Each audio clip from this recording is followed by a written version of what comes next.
வெளிப்படுத்தல் 3ஆம் அதிகாரம் 14வது வசனத்திலிருந்து 22வது வசனம் வரைக்கும், 14 இருந்து 22 வரைக்கும், கடைசி வரைக்கும். அந்த லவோதிக்கேயா சபையின் தூதனுக்கு நீ எழுத வேண்டியது என்னவெனில், உண்மையும் சத்தியமுள்ள சாட்சியும் தேவனுடைய சிருஷ்டிக்கு ஆதியுமாயிருக்கிற ஆமேன் என்பவர் சொல்லுகிறதாவது, உன் கிரியைகளை அறிந்திருக்கிறேன். நீ குளிருமல்ல அனலுமல்ல. நீ குளிராயாவது அனலாயாவது இருந்தால் நலமாயிருக்கும். எப்படி நீ குளிருமின்றி அனலுமின்றி வெதுவெதுப்பாயிருக்கிறபடியால் உன்னை என் வாயிலின்று வாந்தி பண்ணி போடுவேன். நீ நிர்பாக்கியமுள்ளவனும் பரிதபிக்கப்படத்தக்கவனும் தரித்திரனும் குருடனும் நிர்வாணியுமாயிருக்கிறதை அறியாமல் நான் ஐஸ்வர்யவான் என்றும் திரவிய சம்பனன் என்றும் எனக்கு ஒரு குறைவும் இல்லை என்றும் சொல்லுகிறபடியால் நான் நீ ஐஸ்வர்யவானாகும்படிக்கு நெருப்பிலே புடமிடப்பட்ட பொன்னையும் உன் நிர்வாணமாகி அவலட்சணம் தோன்றாதபடிக்கு நீ உடுத்திக் கொள்வதற்கு வெண் வஸ்திரங்களையும் என்னிடத்திலே வாங்கிக் கொள்ளவும், நீ பார்வையடையும்படிக்கு உன் கண்களுக்கு கலிக்கம் போடவும் வேணும் என்று உனக்கு ஆலோசனை சொல்லுகிறேன். நான் நேசிக்கிறவர்களோ அவர்களை கடிந்து கொண்டு சுற்றிக்கிறேன். ஆயால் நீ ஜாக்கிரதையாயிருந்து மெனந்திரும்பு. இதோ வாசல் படியிலே நின்று தட்டுகிறேன். ஒருவனின் சத்தத்தை கேட்டு கதவை திறந்தால் அவனிடத்தில் நான் பிரவேசித்து அவனோடைய போஜனம் பண்ணுவேன், அவனும் என்னுடைய போஜனம் பண்ணுவான். நான் ஜெயங்கொண்டு என் பிதாவினுடைய சிங்காசனத்திலே அவரோடைய கூட உட்கார்ந்தது போல ஜெயம் கொள்ளுகிறனோ அவனும் என்னுடனே சிங்காசனத்தில் என்னுடைய கூட உட்காரும்படிக்கு அருள் செய்வேன். ஆவியானவர் சபைகளுக்கு சொல்லுகிறதை காதுள்ளவன் கேட்க கடவன் என்றெழுது என்றார் என்பதே கர்த்தருடைய வார்த்தை. கர்த்தர் இந்த வேத வசனங்களை நமக்கு ஆசீர்வதித்து தருவாராக. ஆமென், ஆமென். சோதரே, நாங்கள் 7வது கடிதத்துக்கு வந்திருக்கிறோம். 7வது கடிதம். 7வது சபை யார்? லவோதிக்கேயர். லவோதிக்கேயருக்கு ஆண்டவர் இயேசு கிறிஸ்து கடிதம் எழுதுற அந்த கடிதம் வழமை போல நாங்கள் மிச்ச 6 கடிதத்தையும் பார்த்த மாதிரி அதனுடைய முகவரி 14வது வசனம்,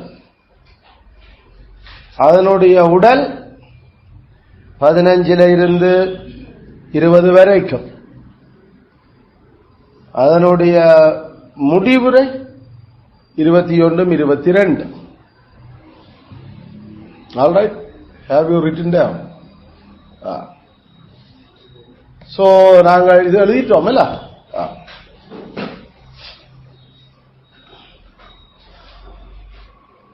ஆகையால் இதான் அந்த கடிதத்தினுடைய ஸ்ட்ரக்சர், அமைப்பு. லவோதிக்கேயா சபையின் தூதனுக்கு நீ எழுத வேண்டியது என்னவெனில், உண்மையும் சத்தியமுள்ள சாட்சியும் தேவனுடைய சிருஷ்டிக்கு ஆதியுமாயிருக்கிற ஆமேன் என்பவர் சொல்லுகிறதாவது. அப்ப இந்த இடத்துல எங்களுக்கு 2 டைட்டில் கிறிஸ்துவுக்கு கொடுபட்டு இருக்குது. அந்த அட்ரஸ்ல 2 பெயர்கள், பட்ட பெயர்கள் கொடுபடு, 2 பட்ட பெயர்கள் எல்லாம். அது தமிழ்ல நமக்கு எல்லாம் அப்படியே வர்ற மாதிரி இருக்கிறபடியால தெரியல. இங்கிலீஷ்ல நாம அதை டிரான்ஸ்லேட் பண்ணிக்கல, அவர்கள் அதை வடிவா செய்திருக்கிறீனம்.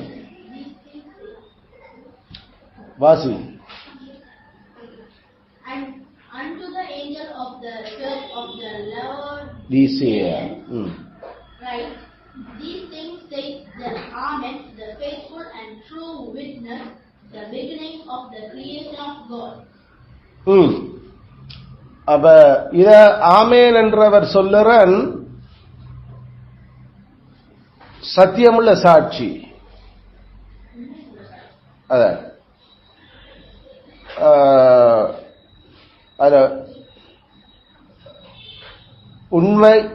உண்மையான சத்திய சாட்சி. உண்மையான சத்திய சாட்சி அதான் அந்த சொல்லாட. உண்மையான சத்திய சாட்சி. அதே நேரம் இரண்டாவது தேவனுடைய சிருஷ்டிக்கு படைப்புக்கு தேவனுடைய படைப்புக்கு காரணமானவர். தேவனுடைய படைப்புக்கு காரணமானவர். ஆதியமா இருக்கிற என்ற அந்த சொல்லு இந்த இடத்துல அது காரணமா இருக்கிறவர் என்றதுதான் அந்த கான்டெக்ஸ்ட் எங்களுக்கு சொல்ல வருது. அதையால ரெண்டு அந்த பட்ட பேர்களும் எங்களுக்கு கதப்படு அல்ல. இரண்டு பட்ட பேர்கள். அப்ப ஒன்று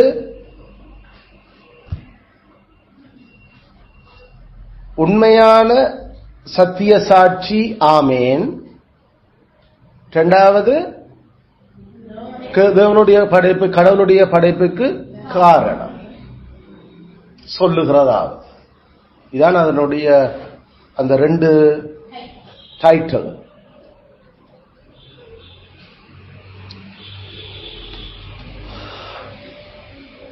இந்த ரெண்டு டைட்டிலும்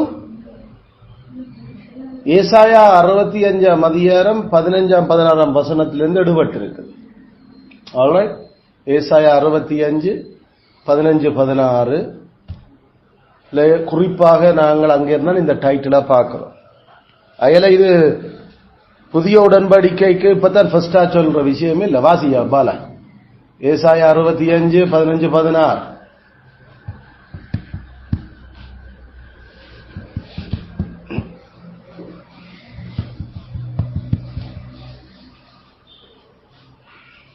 நான் தெரிந்து கொண்டவர்களுக்கு நீங்கள் உங்கள் நாமத்தை சாப வார்த்தையாக பின்வைத்து போவீர்கள்.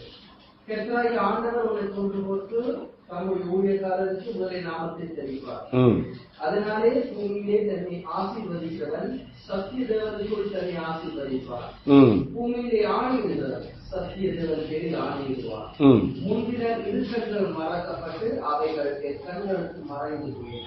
தொடர்ந்து வாசி. இதோ நான் புதிய வானத்தையும் புதிய பூமியையும் சிருஷ்டிக்கிறேன்.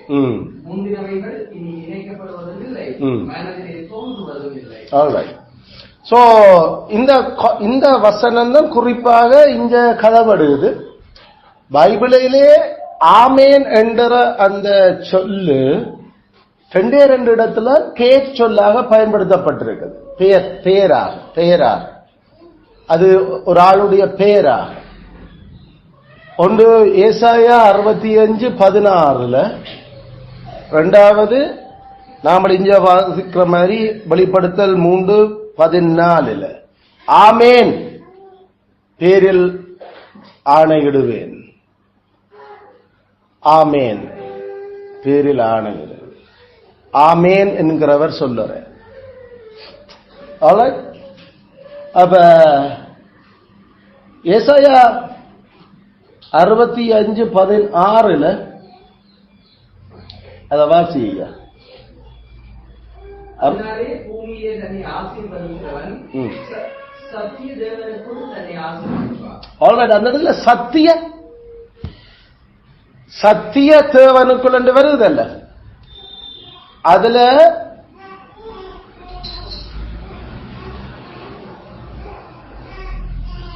எலோஹிம் ஆமேன் அதான் அந்த சொல். அந்த சத்திய என்றதுக்கு ஹீப்ரூவில் ஆமேன் தான் பயன்படுத்தப்பட்டிருக்கு. அப்ப தேவன் என்றதுக்கு எங்களுக்கு தெரியும் எலோஹிம். அப்ப எலோஹிம் அமேன் அதான் அந்த வேர்டு. எலோஹிம் ஆமேன் பேரில் ஆணையிடுவார். சரியோ? அது நம்ம தமிழ் பைபிள்லையும் சரி இங்கிலீஷ்லயும் சரி அது அந்த ஆமேன் அவர் ட்ரூத் என்று தான் போட்டிருக்கிறோம். இங்கிலீஷ்ல எப்படி? That he who blesseth himself in the earth shall bless himself the God of truth. இந்த God of truth. ஆனா இங்க வெளிப்படுத்தல ஆமேன் என்பவர் சொல்லுகிறதாவது என்ற அந்த வசன சொல்லில இருந்து எங்களுக்கு அப்ப விளங்குது அங்க ஹீப்ருல ட்ரூத் என்றதுக்கு வேற சொல்லி இருக்குது. ஆனா இதுல பயன்படுத்தப்பட்டிருக்கிறது எலோஹிம் ஆமேன். ஆமேன் தான் அந்த அப்ப வெளிப்படுத்தல் 3:14 சரியா யோசிச்சு கொண்டு அங்க அதை டிரான்ஸ்லேட் பண்றது என்று சொன்னா ஆமே தேவனுக்குள் ஆணையிடுவார். இப்படித்தான் அது வந்திருக்கவே சரியோ. ஏன்னா அங்க சொல்லப்படுற அந்த அந்த தேவனுடைய சிருஷ்டிக்கு தான் தான் இனி படைக்கிறேன், நான் தான் புதுசா படைக்கிறேன், நான் தான் அதை செய்கிறேன் என்ற கடவுள். இப்ப லவோதிக்கியா சபையிலையும் கடவுளுடைய படைப்புகளுக்கெல்லாம் நான் தான் காரணம், நான் தான் அதை செய்கிறேன் படைக்கிறேன் என்ற அந்த கான்டெக்ஸ்டும் சேம் ரெண்டுமே ஒரே ஒத்த சொல். அதுல ஆமேன் என்றது பேர் சொல்லா பயன்படுத்தப்பட்டிருக்கிறது, நவுனா பயன்படுத்தப்பட்டது. பைபிள்ல 2 இடம், ஒன்று ஏசாயா 65:16, அடுத்தது வெளிப்படுத்தல் 3:14. சரியோ? அதுல இந்த 2 ஒற்றுமையினாலையும் அதை டிரான்ஸ்லேட் பண்ணிக்கல அதை விளங்குனா சரியாக லிட்டரல் அல்ல, லிட்டரல் அதாவது அந்த சொல்ல என்னவோ அது அப்படியே போடணும்டா எலோஹிம் ஆமேன் பேரில் ஆணையிடுவார். ஓகே, அப்ப அதுல எங்க ஆமேன காணையிலேண்டு யாராவது நாம யோசிச்சிடக்கூடாது. அதுல நீங்க சத்திய தேவனுக்குள் என்றது ஏலோஹிம் தேவனுக்கு ஆமேன் தேவனுக்குள் ஆசீர்வாதி 12 அதுல எழுதி வச்சாலும் சரி சைட்ல ஆமேன் தேவனுக்குள். அதான் ஹீப்ரு.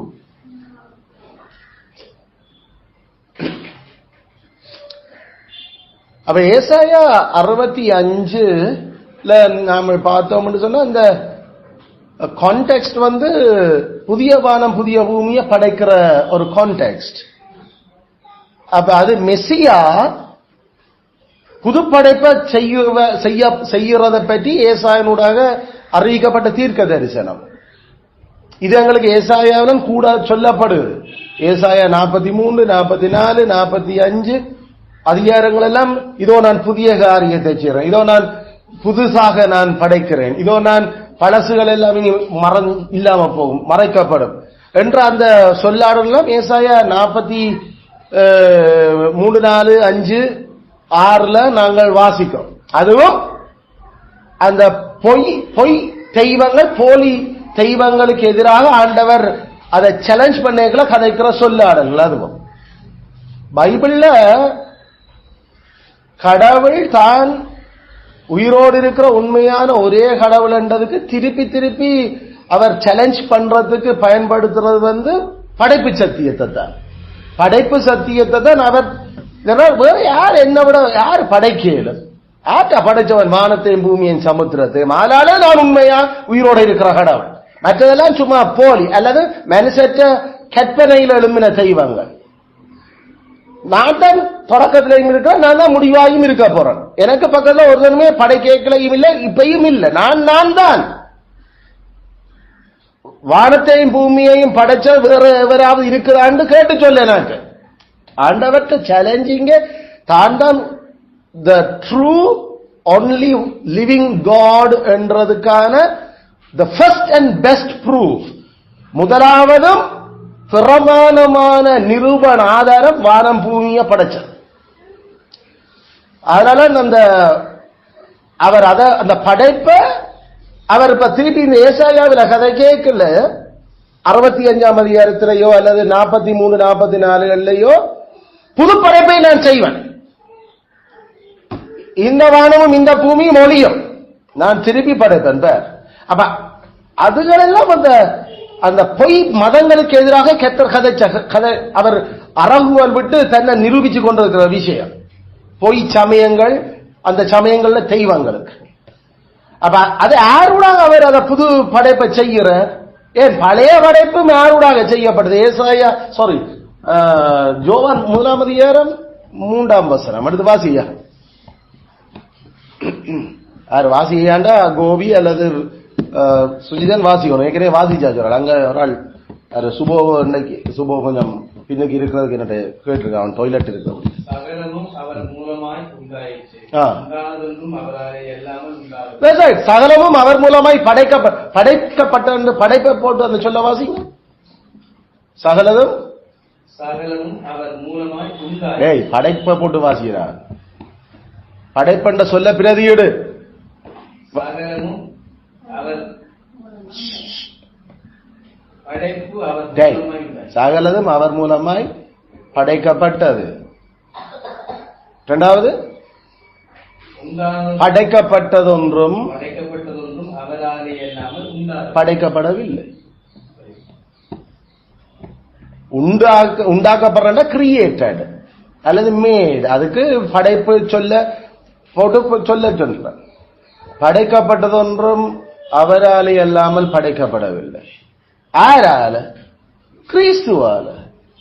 அதனால படைப்பு என்றாலே அதனுடைய காரணர் கிறிஸ்துதான்.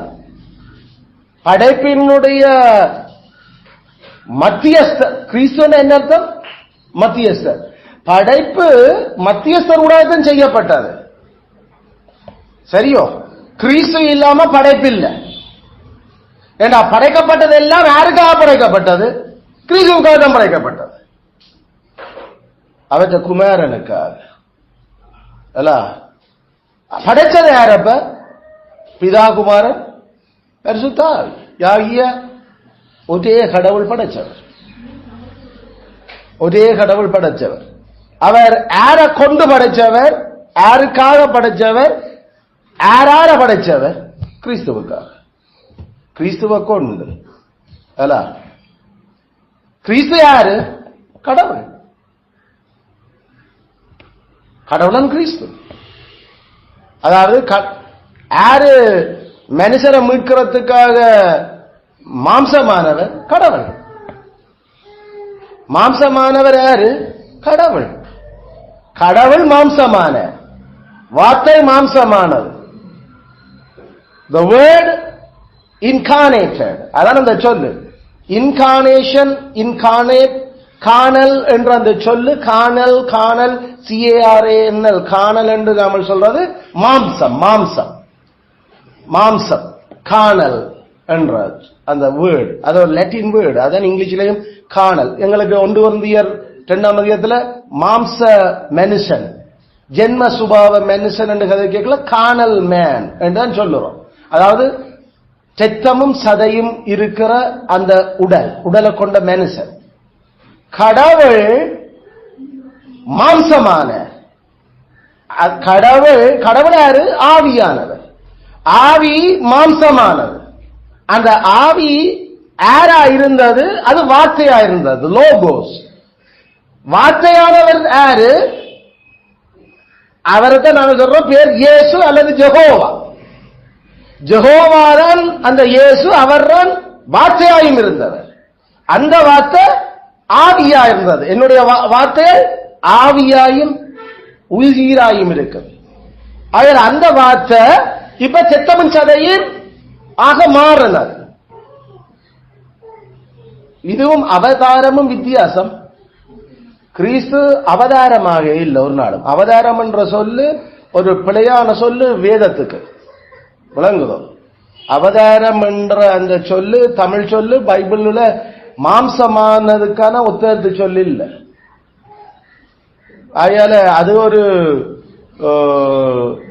புறசாதி ஊத்த சொல் ஒன்று. அவர்களுடைய கற்பனைய எழும்புற ஒரு சொல். அது கடவுள் மாம்சமானாருக்கும் கடவுள் அவதாரமானார்ன்றதும் ரெண்டும் வேற, டிஃபரண்ட். ரெண்டும் ஒரே சொல் இல்லை. அந்த அவதாரம் என்றது எதுவாயும் பெறலாம். ஆனா கிறிஸ்து எதுவாயும் வரையலாது. கிறிஸ்து அவர் மாம்சமானார் அல்லது கிறிஸ்து அவர் தூதனானவரான, அவ்வளவுதான். அதை விட அவர் மீனாக இல்லை. ஏனென்றா கிருஷ்ணருடைய அவதாரம் மீன் அவதாரம். இப்படி பல அவதாரங்கள் இருக்குது. அதுல அவதாரமும் மாம்சம். அதாவது அந்த இன்கார்னேஷன் என்ற அந்த சொல்லனுடைய சரியான அந்த மூலம் இன்கான் இன்காணல் அதாவது மாம்சத்துக்கு உள்ளாகுதல், மாம்சத்தில் இன்காணல், அதாவது இன்கார்னேஷன், மாம்சத்தில் வருதல், மாம்சத்துக்குள்ளாகுதல்.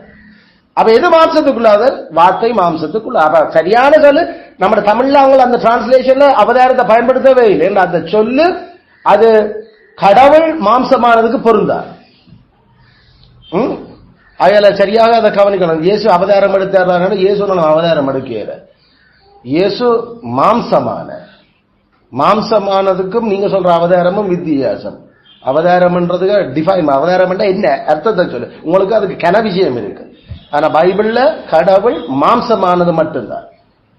அது அதாவது தமிழ்ல அவங்க டிரான்ஸ்லேட்ல அந்த பெரும் தமிழ் பண்டிதர்கள் இல்ல அவங்க டிரான்ஸ்லேட் பண்ணவங்க, தமிழருக்கே டிக்ஷனரி அடிச்சு கொடுத்தவங்க, தமிழருக்கே தமிழ்ல முதல் குத்து போடடா கமா வையடா என்று சொல்லி தமிழை ஒழுங்குபடுத்தின பெரும் நிபுணர்கள். தமிழருக்கே தமிழனுடைய மொழிதான் அது அது தனிச்சிறப்பு வாங்கியிருக்க இன்னும் ஒரு மொழி, அது வேற குடும்பம் என்று கண்டுபிடிச்சு தமிழருக்கே படிப்பிச்சுட்டு போனவங்க. அவங்க எழுதுனதுதான் இந்த தமிழ் பைபிள். அதனால இது வந்து சைவக்காரன் நாவலர் எழுத இல்ல, ஆறுமுகம் எழுதையில, ஆறுமுகம் அவருக்கு அந்த அளவுக்கு பேர் ஆறுமுகம். அந்த சைவக்காரன் ஆறுமுகம் எழுத இல்ல, சைவக்காரன் ஆறுமுகம் எழுதியிருந்தா அவர் அவதாரம் என்னாலும் எழுதியிருப்பார். இதை தரேன் அவர் எழுதினத கடவுள் பராமரிப்புல நிராகரிக்க வச்சு விட்டார் அவங்க இந்தியன் வேதாம சங்கத்தார். அயல ஜாழ்ப்பாண டிரான்ஸ்லேஷனை நிராகரிச்சாங்கள அவங்க இந்தியன் வேதாமத்தை. ஏன்னா அது சைவ சொல்லுகள் கணக்க கலந்து போய் கிடக்குது. அவன் சைவக்காரனை கொடுத்து பெர்சிவல் அதை கூட உதவி எடுத்து. அதுல ஜெஃப்னா டிரான்ஸ்லேஷன் வாஸ் ரிஜெக்டட். கத்தர் அதை ரிஜெக்ட் பண்ண வச்ச ஆறுமுகம் டிரான்ஸ்லேட் பண்ண உதவின அந்த பைபிளை. அந்த பைபிளை வச்சு முழு சைவம் மாதிரி தான் இருக்கு நம்மளது. ஏன்னா அவட எல்லா பொய் தெய்வங்களுக்கு ஏற்ற மாதிரியே அதையும் கொண்டு வந்து பூத்தி இருக்கிறது. அதனால கத்தருக்குத்தான் நன்றி பராமரிப்பில் அதை இந்தியன் தமிழ் வேதாம சங்கத்தாலே நிராகரிச்சு விட்டாங்க. கூட தமிழ் நீங்களும் வேண்டது. சோ ஏண்டா அங்க இருந்த சென்னை யூனிவர்சிட்டியினுடைய தமிழ் டிபார்ட்மெண்ட் ப்ரொஃபசர் மேரெல்லாம் ஆறுமுக நாவலர் அவற்றை கால் தூசிக்கு தான் வருவாங்க. அவங்க அவ்வளவு பெரிய ப்ரொஃபசர். அவங்க பல மொழி விற்பனர்கள், அதுலயும் தமிழுக்கே பெரும் விற்பனராக எழுதி காட்டிட்டு போனவங்க. அதை விட அவங்களுக்கு சைவத்தினுடைய அல்லது இந்து மதத்தினுடைய சமஸ்கிருதத்தில இருந்து அத்துப்படி அவங்க தமிழை மட்டும் கழிச்சு குடிச்சு போட்டு நிக்க இல்ல. ஆகிய மார்க்ஸ் முல்லர் போல இருந்த அந்த காலத்துல அவங்க எல்லாரும் அப்படியே சமஸ்கிருதத்தினுடைய ப்ரொஃபசர் அதுல ஹெட் அவங்க இல்ல. அப்ப சமஸ்கிருதக்காரனுக்கே சமஸ்கிருதம் என்னோட படிப்பிட்டு போனியாக்க அவங்கெல்லாம் பைபிள் டிரான்ஸ்லேஷன், தமிழ் டிரான்ஸ்லேஷன், சமஸ்கிருத பைபிள் டிரான்ஸ்லேஷன்ல ஈடுபட்டியாக. சோ நாம அதுகளெல்லாம் விளங்கிக் கொள்ள வேணும். அதில வார்த்தை மாம்சமான யோவான் 1:3 படி கிறிஸ்து படைப்பின்கான காரணம். அவர் படைப்புகளுக்கு அவர் அடிப்படை காரணம். அதுல இந்த இடத்துல வெளிப்படுத்தல் 3:14 தேவனுடைய படைப்புக்கு மூலமாயிருக்கிற என்றால் இந்த சொல் மூலமாயிருக்கிற. அப்ப சில பேர் அதை தேவனுடைய சிருஷ்டிக்கு முதலாவதா இருக்கிற என்ற மாதிரி அதை டிரான்ஸ்லேட் பண்ண யோசிக்கணும். அப்படி என்ன கிறிஸ்து அப்ப யாராக அவங்க யோசிக்கிறீங்கன்னா தேவனுடைய படைப்புக்கு முதலாவது இருக்கிறவர் என்றால் படைப்பில் அவர் முதலாவது. எப்படி மாறிட்டு அர்த்தம் சென்ஸ் மாறிட்டதல்ல. அதாவது கிறிஸ்துவும் படைக்கப்பட்டவர் என்ற மாதிரி மாறிட்டு படைப்புகள்ல இவர் முதலாவது அந்த அர்த்தத்தில் இல்லை. ஏனென்றா ஜோவான் எழுதின ஜோவான் வெளிப்படுத்தல் எழுதின ஜோவான் தான் ஜோவான் 1 அதிகாரத்தையும் எழுதினார். ஜோவான் மூளையில பரிசுத்தாவியானவர் அதுகளை எழுதி போடல, அவர் அதை நிருபத்தை லெட்டர் எழுதிக்கல. ஜோவான் 1:3 தான் அவருக்கு நல்லா அதை பேஸ் பண்ணி தான் இதை எழுதி கொண்டிருக்கிறார். அதுல படைப்புகள் எல்லாத்துக்கும் அவர்தான் காரணம், அவரால் இல்லாமல் வேறு ஒன்றாலையும் படைக்கப்பட இல்லை. அப்படி என்றா அந்த கான்டெக்ட்ல இப்ப வெளிப்படுத்தலும் நாம இதை விளங்கிக்கல. தேவனுடைய படைப்புக்கு ஆதியா இருக்கிற என்றா தேவனுடைய படைப்புக்கு மூலமாயிருக்கிற இல்ல தேவனுடைய படைப்புக்கு காரணமாயிருக்கிற. வேர் சொல்லுறது. இதுதான் என்னுடைய அர்த்தம். இதுல இருந்தான் கணக்க ஜெகோவா விட்னஸினுடைய அந்த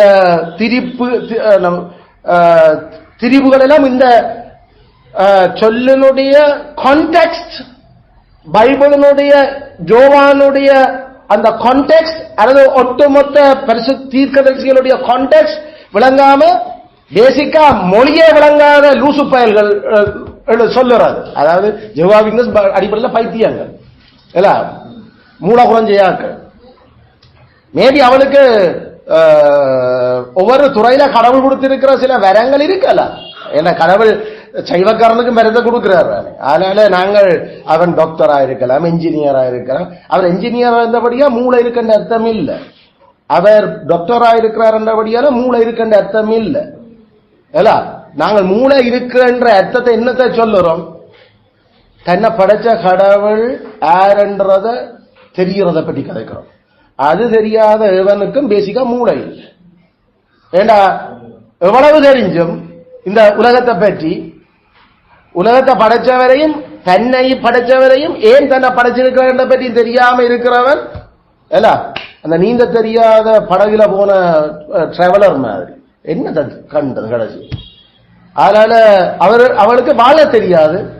அந்த ஆக்களுக்கு இயேசுவை தெரியாட்டி என்னென்று வாழ இயலும் ஆக்கள். ஏண்டா இயேசுல நான் தான் வாழ்க்கை, நான் தான் ஜீவன், வாழ்க்கையை நான். அப்ப என்னென்று வாழ்றாங்க? மற்றவங்களெல்லாம் வாழ்ற மாதிரி பைத்தியக்காரற்ற கூட்டத்தில் அவங்களும் வாழு. கிறிஸ்துவ தெரிஞ்சவன் மட்டும்தான் ஒழுங்கா எது வாழ்க்கை, எது புருஷன் கடமை, எது மனுஷீர கடமை, எது பெற்றாற்ற கடமை, பிள்ளைகளோட கடமை. இது இயேசுவையும் பைபிளும் தெரியாத எவனுக்கு தெரியும்? எவனுக்கு தெளிவா தெரியும்? எவனுக்கு குழப்பம் இல்லாம தெரியும்? இது இது இது கடமைகள். அதனால மூளை இருக்கண்டு நாம கதை கேட்கல. எங்களுடைய டெபினிஷனே அது அறிவுள்ள கடவுளை பற்றி அறிவு, தன்னையும் கடவுளையும் பற்றி அறிவு. அதெல்லாம் சோக்ரட்டிஸ், பிளேட்டோ ஆக்கள் எல்லாம் இந்த பைத்தியங்களோட ஐயோ இதுகளுக்கு கிரீக்ல இருந்த அவங்களே இந்த கிரேக்கர சமுதாயத்தை விட்டு விலகினாங்க. இதுக்கு பைத்தியங்களுக்கு ஒன்றும் தெரியாது. இந்த பைத்தியங்களை கதைச்சாலும் விளங்குது இல்லை. அதனால பேசாம நாம தள்ளி நிற்போம். ஏண்டா ஆனா அவங்கெல்லாம் அந்த கிரேக்க சாம்ராஜ்யத்தினுடைய சிற்பிகள். அவங்கெல்லாம் முழு ஞானம் சொல்ற மாதிரி வேலை சொல்ற மாதிரி கிரேக்கர் ஞானத்தை தேடுகிறார்கள். அது ஞானம் என்ற கிரீக்ஸ் தான். அப்ப அது யாரு? கிரீக்ஸ்ல யாரு? பிளேட்டோ, அரிஸ்டோட்டல் ஆக்கள்ல வேறு அங்க இல்லை. அது பவுலுக்கு முன்னுக்கு 400 வருஷத்துக்கு முன்னுக்கு அவங்க பிறந்து எழுதி சேர்த்து போனாங்க. அயல் ஆகஸ்டின் ஆக்கள் சொல்ற மாதிரி சர்ச் ஃபாதர்ஸ் பிளேட்டோவினுடைய புத்தகங்கள் வாசிச்சா அந்த கிறிஸ்டியனோன்னு யோசிக்கிற அளவுக்கு இருக்குது. அந்த அளவுக்கு இயேசுவுக்கு கிட்ட, இயேசுவனுடைய அந்த மெய் மதத்துக்கு கிட்ட நிக்கிறையாக்க அவங்களோட புத்தகங்கள் எல்லாம். அதுக்காக கிறிஸ்துவுக்கு முரணாக இருக்கிற விஷயங்களையும் கொண்டிருக்கிறீனும். அதனால அது தெரியுது அவர்கள் ஆவியால் எழுதுகலையே. பரிசுத்தாவியால் எழுதப்பட்டது வேதாகமா மட்டும்தான். ஏனென்றா அது ஒன்றோடொன்று எவ்வளவு அது இயல்பாக அது போய்கொண்டிருக்கு. எத்தனை 1500 வருஷ காலமா எழுதின புத்தகம் அது. ஆனா இவரோ தங்கட காலத்துல எழுதின பெரிய புத்தகங்கள் கணக்க பொலியும் எழுதுகிறோம். ஆனா முதல் பொலியுமுக்கு 4வது பொலியுமுக்குமே முரண்பாடு இருக்குது. அப்ப அவர்கள் தெரியுது மனுஷருக்கு கடல் கொடுத்த சில ஒளியூட்டங்களாலே ஏதோ எழுதி இருக்கிறத தவிர அது பரிசுத்தாவியால் எழுதப்படையிலே. ஆகல அவங்க அதெல்லாம் படிச்சு போட்டு சொன்னாங்க. இருக்கிற இந்த புறசாதிகளுக்கு அந்த மனுஷன் புத்தகம் தான் திறமானது இருக்கிறது. வள்ளுவர் எல்லாம் கடைசி கட்டம். பிளேட்டோ ஆக்களோட கிட்டவன் நிக்கிறார். இது நமக்கு தமிழாக்களுக்கு இந்த ஏதோ கிணத்துக்களை கடந்து கத்துற மாதிரி ஏதோ இது மட்டும்தான் பெரிய. ஏன்னா அவளுக்கு கிரீக் வாசிக்க தெரியாது, கிரீக்கில் இருந்த ஞானங்கள் தெரியாது. அதனால ஒரு வீணான புழு கொண்டும் வேண்டாம். ஒரு அதுகளை படிக்கலாம் தெரியுது எவ்வளவு விஷயத்துல நாம மதியினர்களாக இருக்கிறோம் தமிழர்கள். சோ இப்ப பாயிண்ட் இதுதான். கிறிஸ்து தன்னை லவோதிக்கியா சபைக்கு 2 பட்டங்களால அடையாளம் காட்டுற. ஒன்று உண்மையான சத்திய சாட்சி, 2வது கடவுளுடைய படைப்புக்கு காரணம். அதனால ஆமேன் என்று சொல்லுற அந்த சொல்லு தான் அதனுடைய விளக்கம் தான் அந்த சத்தியமுள்ள உண்மை சத்தியமுள்ள சாட்சி.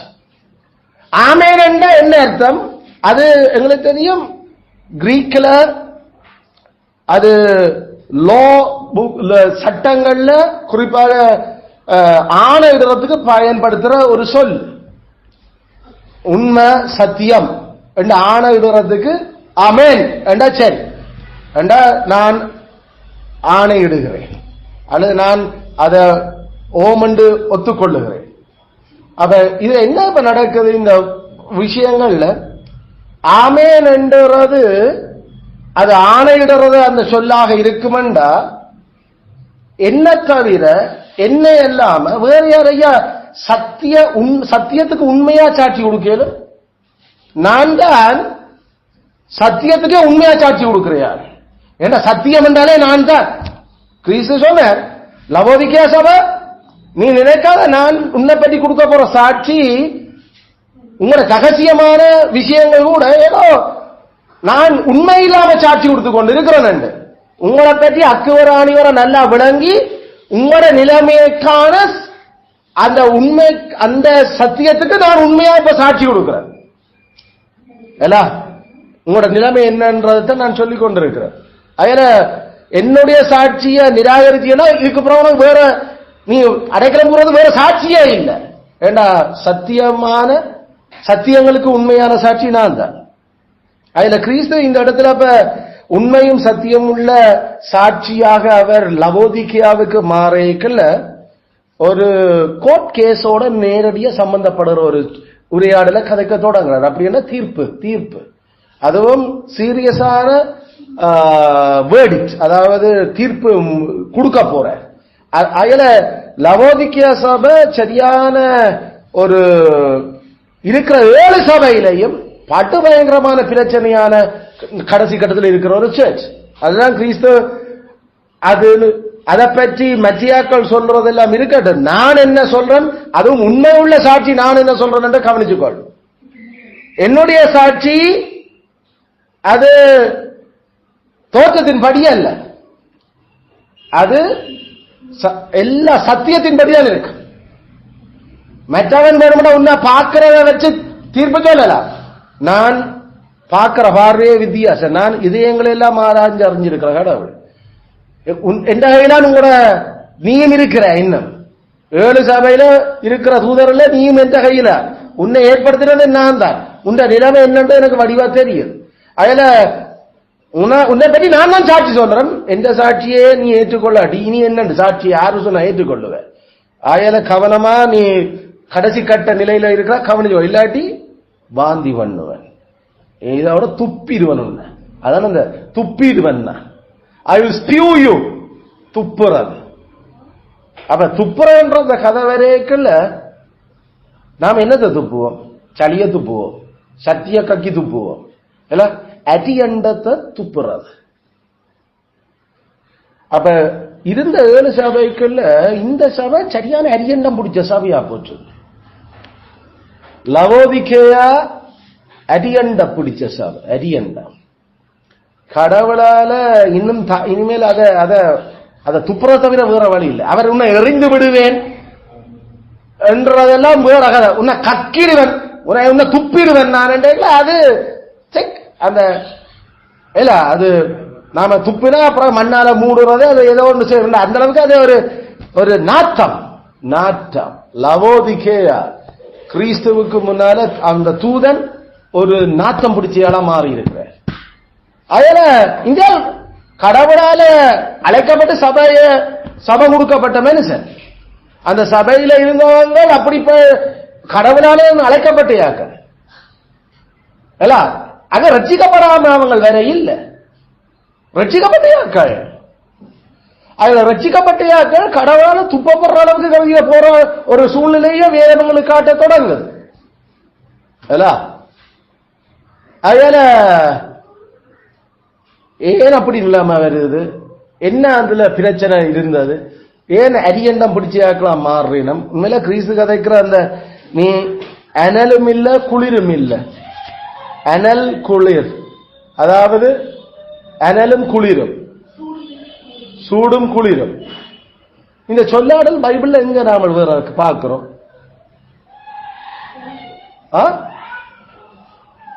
எங்க? நோவாட காலம். நோவா அதான் ஃபர்ஸ்ட் விஷயம். சூடும் குளிரும், சூடும் குளிரும். அதாவது அவர் பூமியை அழிச்சு திருப்பி எல்லா விஷயங்களையும் சரிப்படுத்தின பிறகு திருப்பி நோவா கொடுத்த ஒரு வாக்குறுதி, இனிமேல் உள்ளளவும் பூமி உள்ளளவும் இந்த சூடும் குளிரும் மாறாது, விதப்பு மறுப்பும் மாறாது.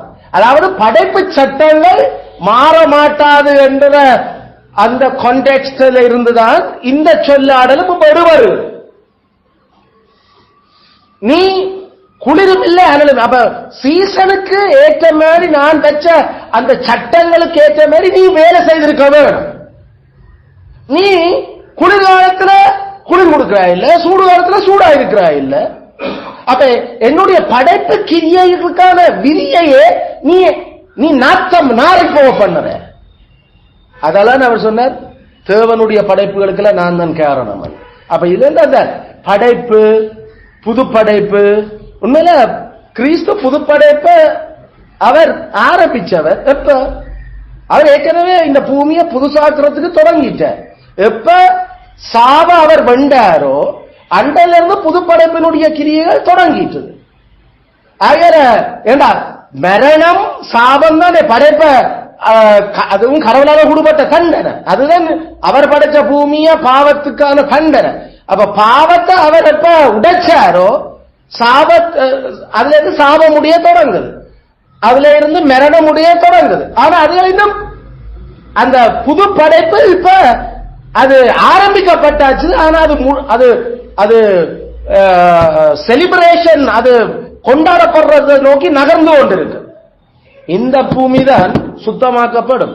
புது பூமி என்றது இதை அழிச்சு போட்டு வேறு ஒன்று புதுசா ஒரு கோல் கட்ட போறது இல்லை. திருப்பி திருப்பி நாம இதே பூமி, the same earth. இந்த பூமியை தான் அவர் புதுசாக்குற. அவர் இந்த பூமியை புதுசாக்கல, புதுவாக்கல எங்களையும் மாத்துறாரல்லோ. நாங்கள் பழைய ஆக்கள், ஆனா நாங்கள் இப்ப புது ஆக்கள். நாங்கள் பழைய ஜென்மசுவமான மனுஷன் மாதிரி இல்லை.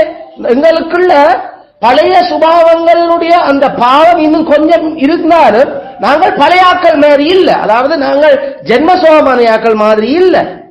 ஏண்டா பரிசுத்த ஆவியானவர் எங்களை 2 Corinthians 5:17 அல்லது 2:5:17 புது சிருஷ்டி ஆக்கின.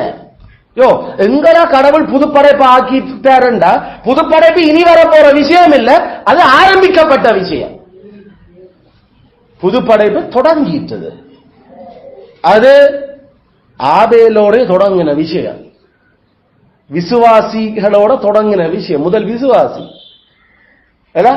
கடவுளுடைய வார்த்தையின்படி அதை விரும்பி அதுக்கு தங்களை அர்ப்பணிக்கிறதுக்கு பரிசுத்த ஆவியானவர் உந்தி தள்ளின மனுஷர்களுக்குள்ள அந்த புது சிருஷ்டியினுடைய வேலை தொடங்கிச்சது. அதனால எங்களுடைய வாழ்க்கையால நாம இன்னும் அப்படிப்பட்ட புது சிருஷ்டிகளை ஆக்கிற நாங்கள் செல்வாக்கு செலுத்துறோம். கடவுளுடைய அந்த அந்த கற்பனைப்பட்டு ஏங்கி கொண்டிருக்கிற படைப்புகளுக்கு எங்களை புதுப்பிக்கப்பட்ட மூளையால, கடவுளுடைய வார்த்தையினால ஒளியூட்டப்பட்ட அந்த சட்ட திட்டங்களால படைப்புகளை எப்படி கையாளணும் என்று நாங்கள் அந்த புதுப்பிக்கிறதுக்கான சகல செயல்பாட்டை செய்து கொண்டிருக்கிறோம். ஏன்னா அவற்றை வார்த்தை தான் புதுப்பிக்கும். அவற்றை இதே ஆவியும் ஜீவனமா இருக்க இந்த சிறப்பு விசேஷித்த வெளிப்பாட்டு வசனங்கள்லாம் இந்த படைப்புகளில் இருக்கிற சாபத்தை அகற்ற முடியும். ஆகையால நாங்கள் மெய் கிறிஸ்தவர்களாக அவற்றை படைப்புகளை கையாளுற விதத்திலேயே புது படைப்பை நோக்கிதான் நாங்கள் கையாண்டு கொண்டிருக்கிறோம். ஏன்னா நாங்கள் புதுவாக்கள், இப்ப நாங்கள் முற்றும் புதுசாயின மாறையில குமாரனுடைய சாயல் நோக்கி நாங்கள் வளர்ந்து கொண்டிருக்கிறோம். அதுல அந்த புது படைப்புன்றது ஒரு கட்டத்துல சடாரண்டு எல்லாத்தையும் மாத்திர விஷயம் இல்ல பைபிள்ல. அவர் அதை தொடங்கி அதை வளரச் செய்து முன்னேறி கொண்டு போற ஒரு செயல்பாடு. அதைத்தான் ஏசாயா 65ஆம் அதிகாரத்துல அவர் சொன்னார், நான் புதிய வானம் புதிய பூமியை படைக்கிறேன். அதுல அந்த பழைய விஷயங்கள், பாவம் சாபம் இதுகள் எல்லாத்தையும் நான் அகற்றுவேன். அது இனி நினைக்கப்பட மாட்டது. இதைத்தான் ஏசாயா 35ஆம் அதிகாரத்தில் அவர் அந்த சிருஷ்டிகள் ஏற்படுற மாற்றத்தை பற்றி கதைச்சார். அதுல பாம்பின் புத்துல புல்ல கைவிடுறதை பற்றி கதைக்கிறார். சிங்கமும் மாடும் ஒன்றாக புல்லு சாப்பிடுறதை பற்றி கதைக்கிறார். இதெல்லாம் எங்களுக்கு எது அந்த பழைய படைப்பில பாவத்துக்கும் சாபத்துக்கும் முன்னுக்கு இருந்த அதே நிலை. ஏண்டா சிங்கமும் புல்லு தான் தின்றாது. கடவுள் மரம் செடி கொடிகளை தான் மிருகங்களுக்கு கொடுத்திருந்தவர். அதனால அந்த பழைய படைப்பினுடைய பாவம் இல்லாத அதே கிரியேஷன் மெசியாவினூடாகத்தான் அது அந்த நிலைக்கு திருப்பி கொண்டு வரப்படுதுன்றதை ஏசாயாவில 35ஆம் அதிகாரம், ஏசாயா 65ஆம் அதிகாரம் இதெல்லாம் காட்டிக் கொண்டிருக்குது. இப்ப நாங்கள் புதிதாக்க புது சிருஷ்டி, ஆனா எங்களையும் இன்னும் பாவத்தினுடைய அந்த தாக்கம் எஞ்சிய பாவம் இன்னும் இருக்குது. அது கொஞ்சம் கொஞ்சமாக அளிக்கப்பட்டு புது படைப்பான இட் இஸ் இனாகுரேட்டட். அதாவது இனாகுரேஷன் நம்ம சொல்றது இட் ஸ்டார்டட், அது தொடங்கிச்சு. புது படைப்பு தொடங்கி கிறிஸ்துவாக அது தொடக்கப்பட்டாச்சு. ஆகையால அந்த புதுப்படைப்பின் விதிகளுக்கு லவோதிக்கேயா சரியாக வேலை செய்ய இல்லை. அது படைப்பு சட்டங்களுக்கு நாரி போக பண்ற விதத்துல வேலை செய்து கொண்டிருக்கு. அதால ஆண்டவர் சொன்னார், இது பிரச்சனை எனக்கு, நான் தான் புது சிருஷ்டியா செய்கிறேன். சபையில இருக்கிறவன் தான் புது சிருஷ்டியா, சபையே அந்த சிருஷ்டிப்பின் சட்டங்களை லோகங்களுக்கு முரணா வேலை செய்யும்டா கடவுள் அதை நாத்தம் என்னன்னு சொல்றாரு. ஆகையால அவர் நான் துப்புவன் காருவன் நான் உன்னை கக்குவன் என்று கதைக்க வலிக்கிறேன். ஆகையால இந்த கக்குதல் துப்புதல் புது சொல் இல்ல நமக்கு. இது ஏற்கனவே இஷ்டவேலருக்கு மாண்ட கதைச்ச சொல்லுத்தான். தேசம் கக்கும், உங்களை கக்க பண்ணுவேன், கக்க பண்ற வாயிலிருந்து துப்புறது அந்த சொல்லு பேசிக்கா. ஆகல சபை பழைய உடன்படிக்கைகளையும் சபையா இருந்த ஆக்களை தான் நான் கக்குவன் என்று சொன்னவர். இப்ப புதிய உடன்படிக்கைகளையும் சபையா இருக்கிறவனை தான் கக்குவன் என்று சொல்லுறேன். அதுல ரட்சிக்கப்பட்ட ஆக்கள் ரட்சிப்பினுடைய குணையர்களை காட்ட இல்லையண்டா ஆண்டவர் சொன்ன அப்படி என்ன, நீங்க ரட்சிக்கப்பட்ட ஆக்கள் இல்ல பேசிக்கா, நீங்க அப்ப மாய்மாலக்கார, நீங்கள் உண்மையா ரட்சிக்கப்பட்ட ஆக்கள் இல்ல. அப்ப அதனால கவனம். அல்லது நீங்க ரட்சிக்கலாம் பட்டனியாள், ஆனா உங்களுக்கு வாசம் பண்ற பாவம் உங்களை மேற்கொள்ள விட்டு கொண்டு இருக்கிறீர்கள். அப்படி நீங்கள் செய்யல, நான் உங்களோட பாவத்தால நீங்கள் இன்னும் அதிக பாவம் செய்து நாசமாய் நிறைவு போறதை விட இப்பவே நான் ஜொசாயாவை சாக்கொண்ட மாதிரி சாக்கொண்டா பரவாயில்லையா உங்களுக்கு என்ன. அதான் இதனுடைய கக்குதல். அதுல துப்புவன் கக்குவன் என்று சில கதை கேட்கல. ரட்சிக்கப்பட்ட மனுஷரையும் கெத்தர் அப்படி செய்கிறது நியாயமானது. அவங்க இன்னும் மேலும் மேலும் பாவம் செய்யாம போறது அதெல்லாம் நாங்கள் கவனிச்சாங்க.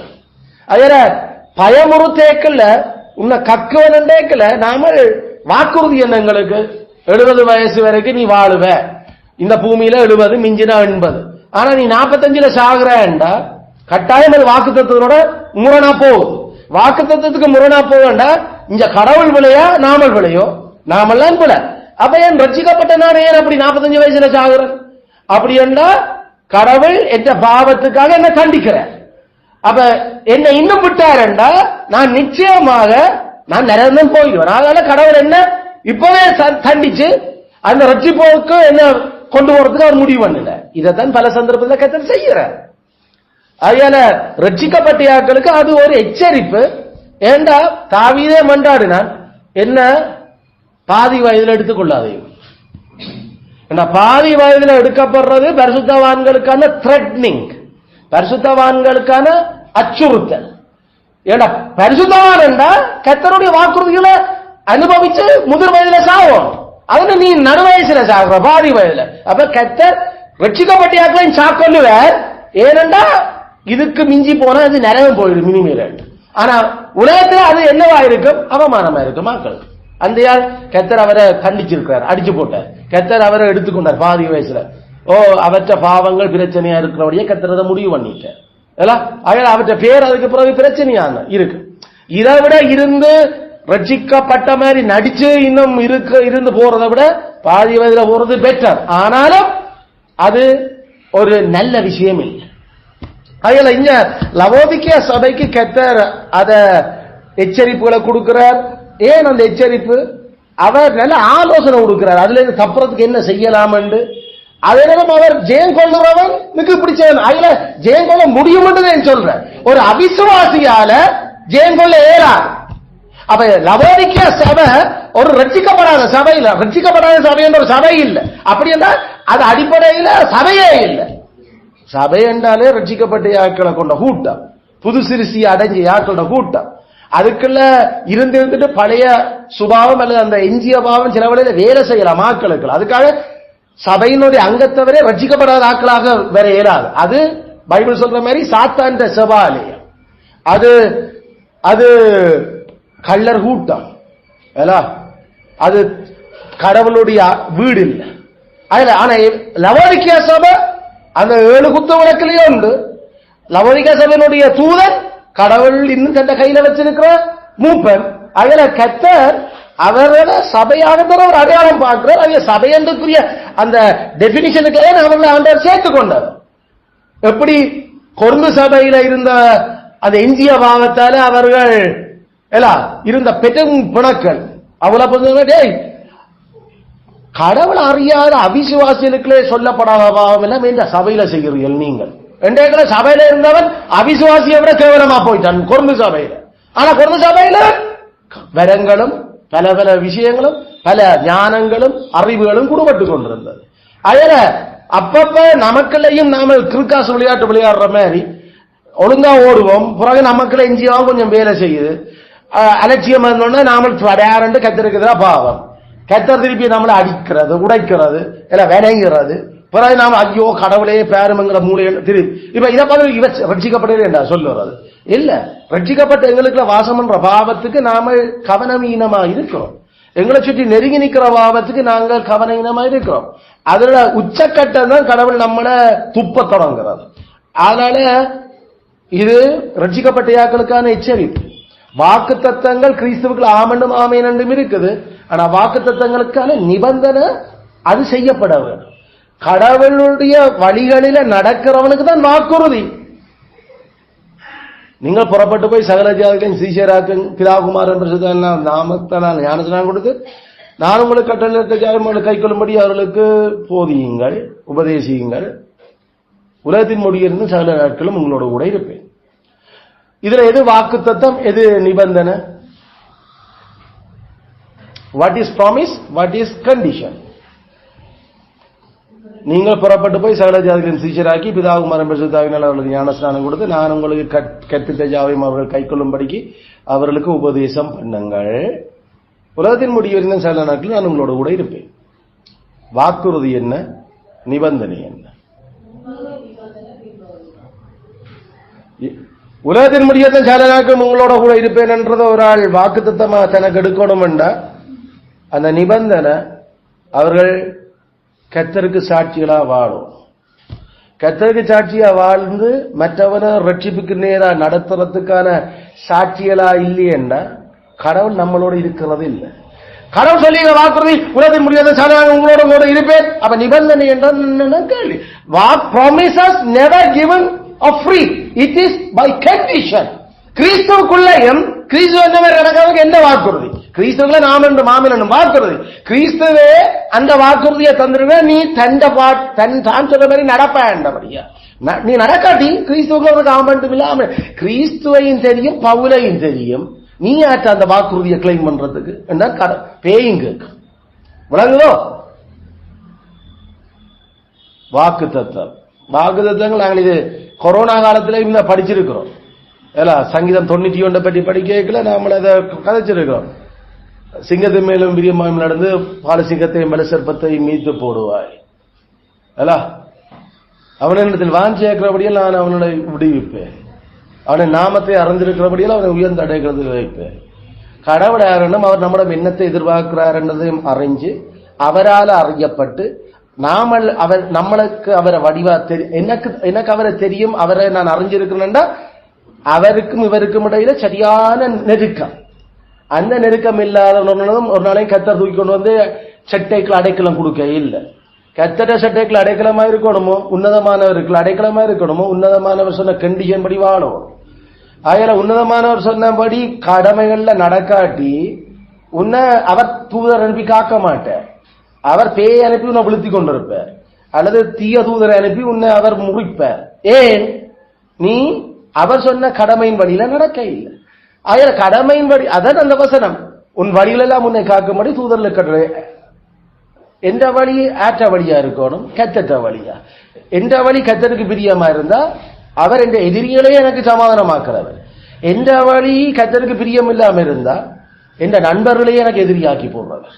அதனால வாக்குறுதிகள் நாம கிளைம் பண்ணேக்கல, அந்த வாக்குறுதி கொடுக்கப்பட்ட கான்டெக்ஸ்ட், அதுல இருக்கின்ற நிறைவேற்ற வேண்டிய பகுதி என்னன்றது கிறிஸ்துவுக்குள்ள பலன் நமக்கு இருக்கிறது.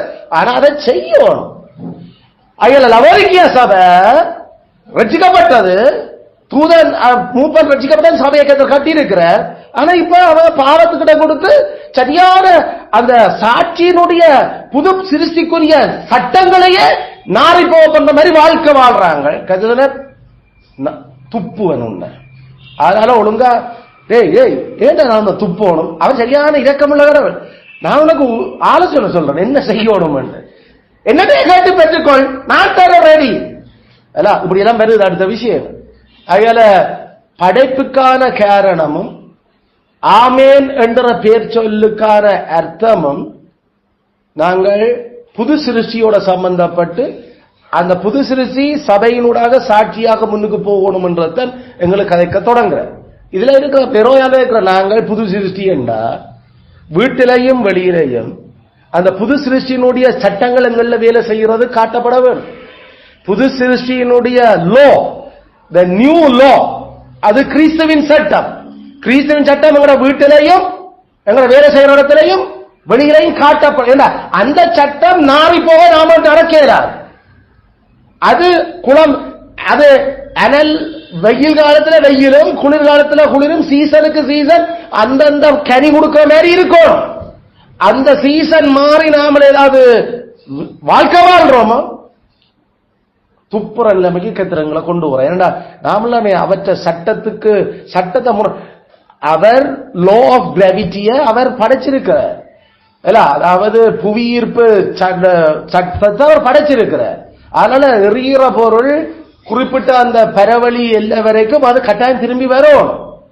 இது திரும்பி வராம மேல போகுதுண்டா அப்ப சட்டத்துல இன்னும் இங்கே ஏதோ ஒரு பிரச்சனையை மாத்திக்கொள்றோம். நாம அந்த கண்டிஷனை மாற்ற தொடங்குறோம். அப்படி நடக்கல அங்க எல்லாம் கோபமா தொடங்குது. அப்ப சபை ரட்சிக்கப்பட்ட கடவுளுடைய புது சிருஷ்டியின் சட்டங்களை குழப்பம் கிடைக்கல. அங்க அந்த கோணரும் மாறுவோடு ஏற்கனவே இருக்கிற சனத்துக்கே ஒரு குழப்பம். இனி சபைக்குள்ளையும் குழப்பம், வீட்டில குழப்பம், வேற தளத்தில் நம்மளாலே குழப்பம். கிறிஸ்துவனுடைய சட்டம், அவர்தான் மெசியா, அவர்தான் புதுதாக சிருஷ்டிக்கிறார். அவற்ற ஆவிதான் சிருஷ்டிப்பினுடைய ஆவி. பிதாவானவர் உண்டாகட்டும் என்றார். அவர் கதை வார்த்தையானவர் வார்த்தையானவர் பிதாவினூடாக அதை செயல்படுத்தினார். பரிசுத்த ஆவியானவர் அந்த படைப்பில் அசைவாடி கொண்டிருந்தார். இதே விஷயம்தான் பிதாவானவர் தெரிஞ்சு கொண்டார். குமாரன் அவர்களுக்காக மரிச்சார். பரிசுத்த ஆவியானவர் ஏற்ற காலத்தில் ஆட்களை ஒன்றிணைச்சு சேர்க்கிறார். அதுல புது சிருஷ்டியோ பழைய சிருஷ்டியோ தீய கடவுளுடைய லோவுக்குலாம் வேலை செய்து கொண்டு இருக்குது. அந்த லோவுக்கு விரோதமாக நாமல் ஏதாவது நடக்க வழி கேட்டா அது கர்த்தருடைய அந்த படைப்பாளினுடைய சட்டத்தையே கேள்விக்குள்ளாக்குற ஒரு செயல்பாடு. அது சரியான கலகம்.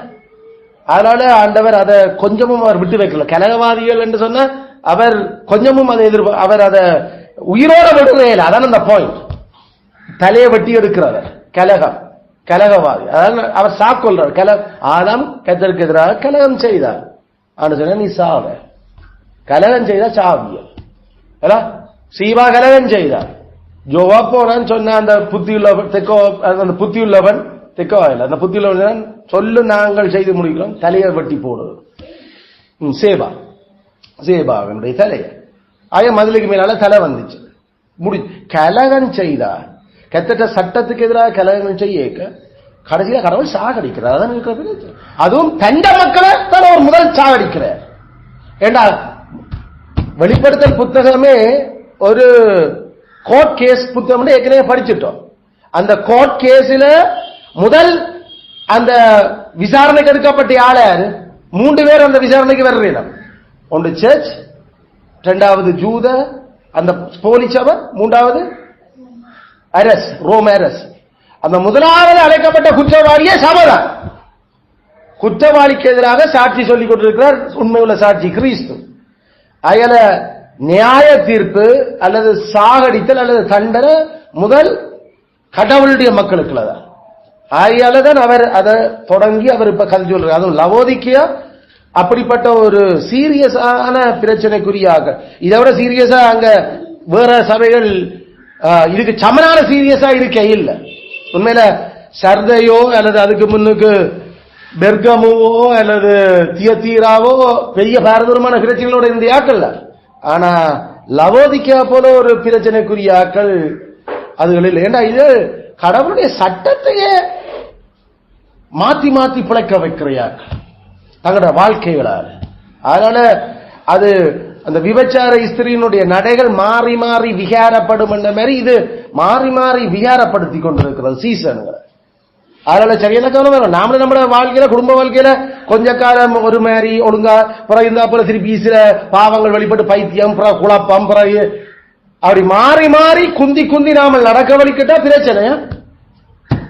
லவோதிக்கே அது ஒழுங்கா நடக்க இல்லை. அது விகாரமான நடை. அது கவனமா நாம இருப்போம். இன்னும் அதனுடைய அதுக்கு கொடுத்த ஆலோசனைகள், அதுக்கு கடவுள் கொடுக்கிற விஷயங்கள் எல்லாம், இந்த இதுக்கான படங்கள் இதெல்லாம் நாம 20ஆம் வசனத்தில் இதோ வாசல் படியிலிருந்து தட்டுகிறேன், ஒருவனின் சத்தத்தை கேட்டு கதவை திறந்தால் என்றது கெத்தர். யாரோட கதைக்கிற லவோதிக்கேயா சபையோட. அதுல சபைக்கு கதைக்கிற வசனங்களை கொண்டு போய் புறசாதியான ரட்சிக்கப்படாத ஆட்களுக்கு இந்த வசனத்தை சொல்லிக் கொண்டிருக்கிறார். சுவிசேஷம் அறிவிக்கிறன்னு போது கடவுள் உங்களை தட்டி கொண்டிருக்கிறார். நீங்கள் கதவை திறந்தா கடவுள் உங்களுக்குள்ள வருவார். இந்த வசனம் லவோதிக்கேயா சபைக்கு சொல்லப்பட்ட சேர்ச்சுக்கு சொல்லப்பட்ட வசனத்தை என்னட்டு சேர்ச்சு இல்லாத நீ சொல்லுவேன். அப்ப பல இடங்கள்ல இந்த புத்தி இல்லாத பெண்டிகோஸ் கேரிஸ்மேட்டிக் ஆட்களுடைய பொறுக்கி அந்த உபதேசங்களை நாங்களும் செய்த நாங்கள் அந்த பொறுக்கி உபதேசம். ஐயோ, இந்த வசனத்தை எடுத்து யூனிவர்சிட்டியில அவன் புத்திஸ்ட் அவன் சைவ, ஐயோ கடவுள் உங்களை தட்டி கொண்டிருக்கிற. அப்பையும் நம்ம உண்மையில கான்டெக்ட் தெரியாம பைபிள் வாசிச்சியாக்கல்லானே, சூழமே தெரியாம கத்தர் என்ன அவிசுவாசிக்க இந்த வசனம் சொல்லுற விசுவாசிக்க. அதனால இந்த வசனங்கள்லாம் சரியான கவனமா நாம கையாள கான்டெக்ட எடுத்து போட்டு நாம ஆக்களை மாத்தக்கூடாது. அவிசுவாசியோட ஒரு நாளும் கடவுள் போய் சாப்பிட போறது இல்லை. அவிசுவாசிக்கு மறுக்கும் சம்பந்தம் என்ன? சாப்பிடுறது போஜனம் பண்ணுவா ஒன்றுக்குள்ளே ஒன்று. அந்த அந்த அஞ்ஞானிகளுக்கு சொல்லப்படாத பாவம் செய்தனோட அவனோட சாப்பிடவே வேண்டாம் என்ற அப்போஸ்தலனுடைய பரிசுத்தர் சொன்ன கட்டளை. ஆனா கிறிஸ்து சாப்பிடுவது என்று சொன்னா என்ன ரட்சிக்கப்படாத அவிசுவாசியோட கவனத்தில் போய் சாப்பிடுறது கடைசி வரைக்கும் இல்லை. அதுல இந்த வார்த்தைகள் எல்லாம் அவுட் ஆஃப் கான்டெக்ஸ்ட், சூழமிலிருந்து வெளியில் எடுத்து சுவிசேஷம் அறிவிக்கிறோம் என்ற பேரில கடைசியில ஏதோ கடவுள் அவிசுவாசித்த கெஞ்சி கொண்டு நிக்கிற மாதிரி ஆக்கி போட்டது. உண்மையில தந்த சொந்த மக்களோடு அவர் கையை நீட்டி கொண்டு நிற்கிறார். இஸ்ரவேலை பார்த்து ஐயோ நான் நாள் முழுதும் கையை நீட்டி கொண்டிருக்கிறார். எந்த மக்கள் நீங்கள்? ஆண்டவன் சபையை தான் தாங்கி கொண்டிருக்கிற சபைக்கு தான் கை நீட்டுறார். புறங்கடாப்பா. தன்னை ஆரண்டே தெரியாமக்கெல்லாம் இயேசு தட்டி கொண்டு நிக்க இல்லை. அவர் தகப்பன் பிள்ளையா, மணவாளன் மணவாட்டியா, புருஷன் பஞ்சாதியா கதைக்கிறது தான் அவர் கதைச்சு கொண்டிருக்கிறார். அதுல இந்த வசனங்கள் எல்லாம் நம்ம அவிசுவாசிகளுக்கு சுவிசேஷத்துக்கு எல்லாம் பயன்படுத்த கூடாது. ஏன்னா கனவேர் அதை அப்படிதான் பயன்படுத்துறதை பார்க்கிறோம், நாங்களும் பயன்படுத்தி இருக்கிறோம். இது சேர்ச்சுக்கு பயன்படுத்தின விஷயம். அதுல இப்படி பல விடயங்களை நாங்கள் அடுத்த முறை பார்ப்போம். ஜெயங்கொள்ளைக்குள்ள சிங்காசனத்தில் அவரோட கூட உட்கார வைக்கிற இருந்து உட்கார்ந்து ஆளுவ என்னோட, அது லவோதிக்கேயா கொடுத்த ஒரு வாக்குறுதி. லவோதிக்கேயா, நான் உன்னை லவோதிக்கேரே நீங்கள் ஜெயங்கொண்டா என்னோட கூட பிதாவுக்கு சிங்காசனம் போட்ட மாதிரி உங்களுக்கு நான் போடுவேன் சிங்காசனம் என்னோட இந்த ஆளுவிய. அதனால நெச்சு பார்க்கல ஆட்சி அது எல்லாம் அந்த அளவுக்கு கெத்தர் லவோதிக்கேயாவில் சரியான விருப்பமாக அவர் அதை வேலை செய்கிறார். நாங்களும் கெத்தருக்கு பிரியமா தொடர்ந்தும் வாழ தொடர்ந்தும் இந்த 2 பட்ட பெயர்களால நாங்கள் கிறிஸ்து யார் என்றதையும் கடவுள் யார் என்பதையும் முழங்க தேவன் எங்களுக்கு இரக்கம் செய்வாராக. ஆமென்.